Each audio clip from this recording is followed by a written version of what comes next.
ഇപ്പൊ ഈ സർക്കാർ പറഞ്ഞ ഒരു കോൺക്ലേവ് നടത്താൻ തീരുമാനിച്ചു. അതിനകത്ത് WCC പറഞ്ഞ ഒരു പ്രധാനപ്പെട്ട പോയിന്റ്, അത് വേട്ടക്കാരും ഉണ്ടാകും, ഞങ്ങൾ അതിൽ പങ്കെടുക്കില്ല.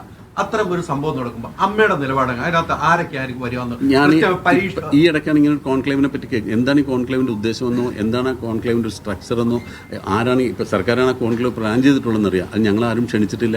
ആ കോൺക്ലേവ് എന്താണെന്ന് പോലും എനിക്ക് അതിനെപ്പറ്റി മനസ്സിലാക്കിയിട്ടില്ല. അത് മനസ്സിലാക്കി പഠിച്ചതിന് ശേഷം നമ്മൾ അതിനെപ്പറ്റി സംസാരിക്കുന്നത്. റിപ്പോർട്ട് പുറത്തു വരുമെന്നൊരു ആദ്യം തീരുമാനിച്ചത് അങ്ങനെയാണ്. അതിനുശേഷം 2 ഹർജികൾ ഇതിനെതിരെ വരുന്നുണ്ട്. അതിൽ സജിമോൻ പാറയിൽ പറഞ്ഞൊരു കാര്യമുണ്ട്, മൊഴി കൊടുത്ത ആളുകൾക്ക് ഉൾപ്പെടെയും അതല്ലെങ്കിൽ അവരുടെയും ജീവന് ഭീഷണിയാവുന്ന തരത്തിലുള്ള നടപടികൾ ഉണ്ടായേക്കാം എന്നൊരു സൂചകം കൂടി ഹർജിയിലുണ്ടായിരുന്നു. ഈ മൊഴി കൊടുത്തിട്ടുള്ള പല ആളുകളുടെ ആവശ്യപ്രകാരമാണ് ഹേമ കമ്മിറ്റി അങ്ങൊരു നിർദ്ദേശം വെച്ചത്. It has to be highly confidential എന്നൊരു നിർദ്ദേശം വെച്ചത്. പക്ഷേ തുടർന്നും ഇപ്പോഴും അത് പുറത്തു വരുമ്പോൾ തങ്ങളുടെ മൊഴി നൽകിയവരുടെ പേരുണ്ടോ അല്ലെങ്കിൽ പ്രതിസ്ഥാനത്തുള്ളവരുടെ പേരുണ്ടോ, ഇത്തരം കാര്യങ്ങളിലൊക്കെ അങ്ങേയറ്റം വിജിലന്റും ആയിരുന്നു. തിരിച്ച് ഈ റിപ്പോർട്ട് പുറത്തു വിടുന്ന കാര്യത്തിൽ അത്ര വിജിലൻസ് കീപ്പ് ചെയ്തിട്ടുണ്ട്. പക്ഷേ ഇവിടെയുള്ള ഒരു ചോദ്യം എന്ന് പറഞ്ഞാൽ, ഈ പറയുന്ന ആളുകൾക്ക്, അതായത് മൊഴി നൽകിയ ആളുകൾക്ക് ഇത്തരം ജീവഹാനി ഉണ്ടാകുന്ന അല്ലെങ്കിൽ അവരുടെ കരിയർ ഇല്ലാതാക്കുന്ന തരത്തിലുള്ള നടപടികൾ ഈ പറയുന്ന അല്ലെങ്കിൽ സൂചിപ്പിക്കുന്ന ഇല്ല എന്ന് സിദ്ദിഖ് പറഞ്ഞ പവർ ഗ്രൂപ്പിലുള്ള ആളുകൾ അതിന്റെ പിന്നിൽ പ്രവർത്തിക്കാനുള്ള സാധ്യതയുണ്ടോ? ഒരിക്കലുമില്ല. അങ്ങനെ ഉണ്ടെങ്കിൽ അവർ പിടിക്കപ്പെടേണ്ടതാണ്, ശിക്ഷിക്കപ്പെടേണ്ടതാണ്. അതിന്റെ പേരിലൊന്നും ഒരാളെ ഒന്നും ഒരു ഭീഷണിപ്പെടുത്തി നടത്താൻ സാധിക്കില്ല. നിങ്ങൾ ആലോചിച്ചു, അതൊക്കെ അങ്ങനെ അവർ ഭയപ്പെടുന്നുണ്ടാവാമായിരിക്കും. പക്ഷെ ആരാണ് ഇങ്ങനെ ഇതിന്റെ പേരിൽ ആരെ ഭീഷണിപ്പെടുത്തുന്നത്? അങ്ങനെയൊന്നും ഒരു ഭീഷണി നടന്നിട്ടുണ്ടാവില്ല. അങ്ങനെ ഉണ്ടായാൽ തന്നെ നേരെ അവരെ കണ്ടുപിടിച്ച് നമ്മൾ ശിക്ഷിക്കാനുള്ള സംവിധാനം നമ്മുടെ ഭരണഘടനയിലുണ്ട്. ഇവിടുത്തെ ലോ ആൻഡ് ഓർഡർ അതൊന്നും കണ്ണടച്ച് ഇരിക്കുമെന്ന് തോന്നുന്നില്ല. അങ്ങനെയൊന്നും ഒരാളെയും ഭീഷണിപ്പെടുത്തുക, ഒരു ഭീഷണിപ്പെടുത്തിയതിന് എന്തെങ്കിലും തെളിവ് വന്നാൽ തീർച്ചയായും ആ ഭീഷണിപ്പെടുത്തിയുള്ള അകത്താണ്. കൃത്യമായ ഡേറ്റ് ഓർമ്മയില്ല. ഇതിനു മുമ്പ് അന്ന് ഈ ഹേമ കമ്മിറ്റി റിപ്പോർട്ടിന്റെ അടിസ്ഥാനത്തിൽ അവർ തന്ന ചില റെക്കമെൻഡേഷൻസ് കൂടെ ഒക്കെ വെച്ചിട്ട് ഒരു 10-20ഓളം നിർദ്ദേശങ്ങൾ അവർ വെച്ചിരുന്നു. അതിൽ ഒന്നായിട്ട് പ്രധാനമായിട്ട് ചോദിച്ചത്, ഇങ്ങനെ തുല്യ പ്രതിഫലം സിനിമയിൽ നടപ്പാക്കാൻ സാധിക്കുമോ, അതല്ലെങ്കിൽ ഇത്തരമുള്ള പ്രാഥമിക ആവശ്യങ്ങൾക്കുള്ള സൗകര്യങ്ങൾ പല സെറ്റിലും ഇല്ലാതെ പോകുന്നു. അപ്പോൾ അതിൻ്റെ പേരിൽ ആ സൗകര്യങ്ങൾ കൊടുക്കാനുള്ള നിർദ്ദേശങ്ങൾ നിങ്ങളുടെ ഭാഗത്തുണ്ട്. അതിനെക്കുറിച്ചൊക്കെ ഉള്ള എന്ത് നടപടികളാണ് സർക്കാർ സ്വീകരിക്കേണ്ടത് എന്നുള്ളതിനെ പറ്റിയുള്ള ഞങ്ങളുടെ നിർദ്ദേശങ്ങളാണ് ചോദിച്ചത്. കൃത്യമായിട്ട് ഓർമ്മയില്ല. അതങ്ങനെ ചർച്ചയൊന്നും ഉണ്ടായിരുന്നില്ല. പക്ഷേ ആ റെക്കമെൻഡേഷൻസിൽ അതായിരുന്നില്ല പ്രധാനമായിട്ട്. ഈ തൊഴിലിടങ്ങളിൽ ഉണ്ടാകുന്ന മറ്റു ബുദ്ധിമുട്ടുകളെ കുറിച്ചും കാര്യങ്ങളെ കുറിച്ചുമാണ് കൂടുതൽ പറഞ്ഞത്. അല്ല, എനിക്ക് പ്രത്യേകിച്ച് ഓർമ്മയുള്ളത് ഈ പ്രതിഫലത്തെ പറ്റിയിട്ടുള്ള കാര്യങ്ങളായിരുന്നു. പലപ്പോഴും ഈ തുല്യ പ്രതിഫലം കൊടുക്കണം, അത് സ്ത്രീകൾക്കും പുരുഷന്മാർക്കും.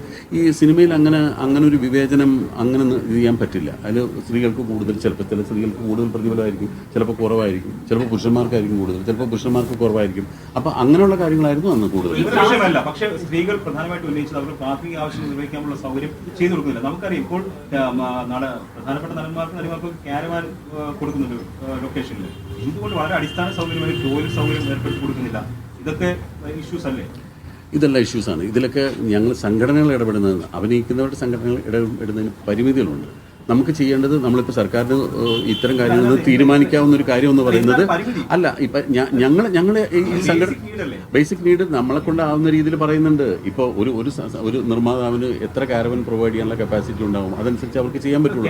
അപ്പം ഞങ്ങൾ ചെയ്യുന്നത് സാധാരണ ഒരു കാര്യം ചെയ്യും, നമ്മൾ ഇപ്പുറത്തോട്ട് മാറിക്കൊടുക്കാം, ഞങ്ങളൊരു 10 നടന്മാരുകൂടി ഒരു മുറിയിലിരിക്കാം, അല്ലെങ്കിൽ 5 പേര് ഒരു മുറിയിലിരിക്കാം, മറ്റത് ആ സ്ത്രീകൾക്ക് കൊടുക്കും എന്ന് പറഞ്ഞൊക്കെയുള്ള സൗകര്യങ്ങൾ നമ്മൾ ചെയ്തു കൊടുക്കാറുണ്ട്. അല്ലാതെ ഒരു നിർമ്മാതാവിനോട് ഉടനെ ചെന്നിട്ട് സംഘടനയുടെ ഭാരമായി എന്നുള്ളതിൽ നിങ്ങളൊരു 3 കാരവനും കൂടി ഏർപ്പെടുത്തും എന്ന് പറയാൻ പറ്റില്ല.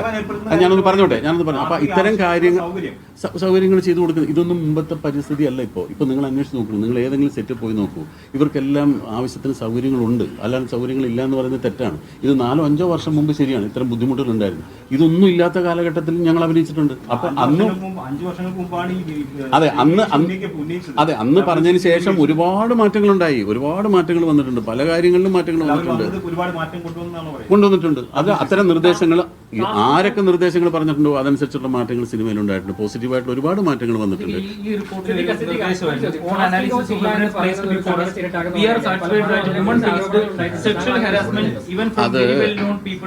അത് എന്താണെന്നറിയാമോ, കാസ്റ്റിംഗ് കൗച്ച് നടന്നിട്ടുണ്ടോ ഇല്ലെന്നുള്ളൊരു വ്യക്തമായി പറയാൻ കഴിയാത്തത്.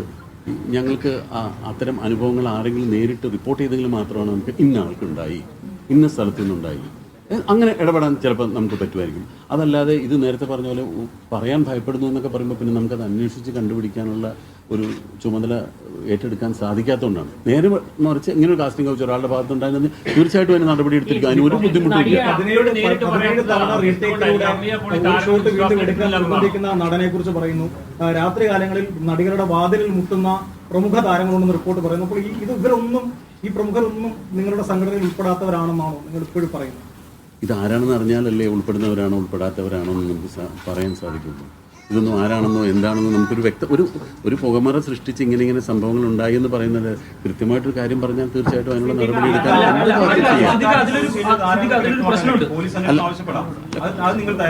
അല്ല ഞാൻ പറയുന്നത്. അത് അല്ലെങ്കിലും ഞങ്ങൾ ആവശ്യപ്പെടണം, അല്ലാണ്ട് പോലീസ് അന്വേഷിക്കേണ്ട കാര്യമല്ല. ഞാൻ ചോദിക്കട്ടെ, ഞാൻ വേറൊരു കാര്യം പറയാം. ഒരു ലൈസൻസിങ് സമ്പ്രദായം സർക്കാർ ഏർപ്പെടുത്തുന്നു വിചാരിക്കാം. ഇത് ഒരു സിനിമ എന്ന് പറയുന്നത് എത്ര കോടിക്കണക്കിന് രൂപ മുടക്കി ചെയ്യുന്ന ഒരു പ്രോജക്റ്റാണ്. അത്രയും അതിനേക്കാൾ കുറവ് പൈസ മുടക്കി ചെയ്യുന്നൊരു പ്രോജക്റ്റിന് എന്തെല്ലാം നിർദ്ദേശങ്ങളാണ് സർക്കാർ വെക്കുന്നത്. അതിന് ഇന്ന കാര്യങ്ങൾ വേണം, ഇത്ര ശുചീകരണ സംവിധാനം വേണം, അതിൽ വർക്ക് ചെയ്യുന്നവർക്ക് ഇന്ന സൗകര്യങ്ങൾ വേണം. ഇങ്ങനൊരു ലൈസൻസിങ് സമ്പ്രദായം സർക്കാർ കൊണ്ടുവരട്ടെ. അപ്പോൾ ഒരു ഷൂട്ടിംഗ് ലൊക്കേഷനിൽ ഇങ്ങനെ വേണമെന്നൊരു നിബന്ധന വന്നാൽ ഇതൊക്കെ നമ്മൾ സർക്കാർ പറഞ്ഞു കഴിഞ്ഞാൽ ഇതെല്ലാം എല്ലാ പ്രൊഡ്യൂസേഴ്സും പാലിക്കാൻ ബാധ്യതരാകും. ഇതെല്ലാം സംഘടനയ്ക്ക് ചെയ്യാറാവില്ല. കേസുമായി ബന്ധപ്പെട്ടാണ് ഈ റിപ്പോർട്ടും ഇതിന്റെയൊക്കെ തുടക്കം. ഇപ്പോഴും പക്ഷേ ആ നടി പുറത്താണ്. ഇരയ്ക്കൊപ്പം എന്നൊക്കെ പറയുന്ന ഒരു ഡബിൾ സ്റ്റാൻഡേർഡ് ആയിട്ടല്ലേ നിൽക്കുന്നത്. അവര് മരിച്ചുപോയി എന്നൊക്കെ കരുതുന്നതൊക്കെയാണ് മുൻ ജനറൽ സെക്രട്ടറി പറഞ്ഞത്. അങ്ങനെയൊക്കെ തന്നെയാണ് ഇപ്പോഴും വിശ്വസിക്കുന്നത്. അങ്ങനൊന്നും പറഞ്ഞിട്ടില്ല. അങ്ങനൊന്നും അല്ല പറഞ്ഞത്. അത് ആ 2020 എന്ന സിനിമ എടുക്കുന്ന രണ്ടാം ഭാഗത്തിൽ ഉണ്ടാവുമെന്ന് ചോദിച്ചപ്പോൾ ആ 2020 ആദ്യ ഭാഗത്തിൽ ആ കുട്ടി അഭിനയിച്ച ക്യാരക്ടർ മരിച്ചു പോയി എന്നാണ് അദ്ദേഹം ഉദ്ദേശിച്ചത്. അല്ലാതെ ഒരിക്കലും ആ നടിയൊന്നും അങ്ങനെ ചെയ്യുന്നുണ്ടോ? അവരിപ്പോഴും പുറത്ത് തന്നെയല്ലേ? അല്ല, അതിന് കേസ് നടന്നുകൊണ്ടിരിക്കല്ലോ, കോടതിയിൽ ഇരിക്കുന്ന ഒരു മാറ്ററല്ലേ. അത് നമ്മൾ ഇതിൽ നിന്ന് ഒരുപാട് വഴുതി പോകുന്നു. നമ്മളിപ്പോ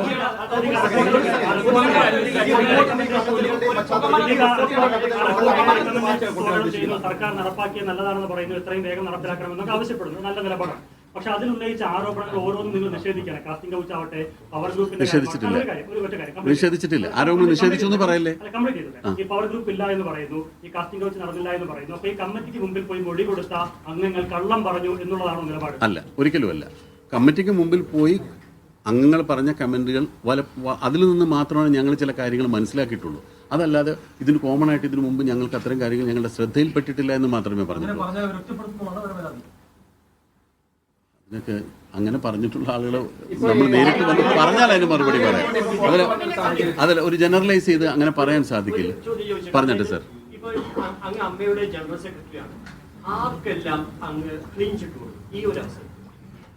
അങ്ങനെ ഒരു അമ്മയുടെ ജനറൽ സെക്രട്ടറിക്ക് അങ്ങനെ ഒരു ക്ലീൻ ചിറ്റ് കൊടുക്കാനോ അല്ലെങ്കിൽ ക്ലീൻ ചിറ്റ് കൊടുക്കാതിരിക്കാനുള്ള ഒരു പദവിയല്ല ഇത്. അങ്ങനെ നമ്മൾ ആരെയും സർട്ടിഫൈ ചെയ്യേണ്ട കാര്യം. 506 പേരടങ്ങുന്ന ഒരു സംഘടനയുടെ ജനറൽ സെക്രട്ടറിയാണ് ഞാൻ. ഈ 506 പേരെയും ഒരേപോലെ കാണാനേ സാധിക്കുള്ളൂ.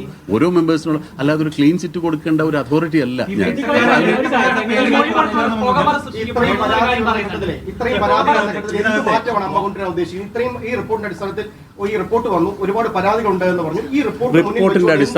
റിപ്പോർട്ടിന്റെ അടിസ്ഥാനത്തിൽ മാറ്റം കൊണ്ടുവരേണ്ടത് അമ്മയല്ല. റിപ്പോർട്ടിന്റെ അടിസ്ഥാനത്തിൽ ഒരുപാട് കാര്യങ്ങൾ മാറ്റേണ്ടത് സർക്കാരാണ്. സർക്കാർ